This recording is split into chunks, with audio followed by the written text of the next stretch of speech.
what would you recommend for somebody would be the best way to go about that? Would it be more to do like a stock and bond kind of thing, or would it be more to build create your own business or invest in somebody else's business? Like, where do you think the financial move would be smartest? It's a great question. And it starts with the first word is diversification, right?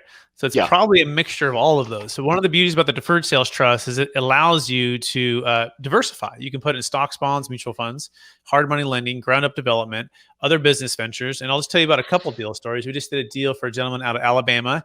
He actually sold his business for about $2.6 million. He had about $600,000 of liability. Okay. So he deferred all of that, moved all $2.6 million to the trust. And now he's building with his second business, his new business venture, multifamily properties. And so he's in the development game now, and he's going to build 70 units in Tennessee. So that's just one scenario. Now he's in his 40s, and his risk tolerance and his income is very high. He's doing very well, and so he can take on more risk. Now I have another client, and this client sold a primary home, and he's older, and he sold it out of the Silicon Valley.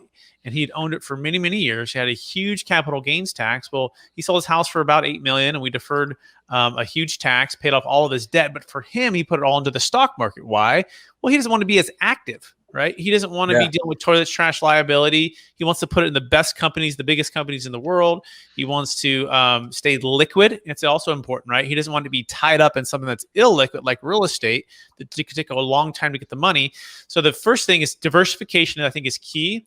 And I have clients obviously do a little bit of both or all three. It's just depending on what they want. So we'd always go back to you, Gavin or Brandon, and say, what's your risk tolerance? What's your needs and wants for the income? What's your understanding of investments? And in fact, everything's mathematical. We have you fill out what's called a risk tolerance questionnaire. So not just throwing darts here, right? We're actually literally profiling and making sure we understand where you're coming from. You're answering the questions. From that, an allocation is presented to you. And from that, you approve it, if that makes sense, Gavin. You have just listened to another information-packed episode of Capital Gains Tax Solutions with Brett Swarts. We hope you enjoyed today's show and found it helpful. Visit capitalgainstaxsolutions.com to access the show notes and to access more resources. Don't forget to leave a review and join us again next time.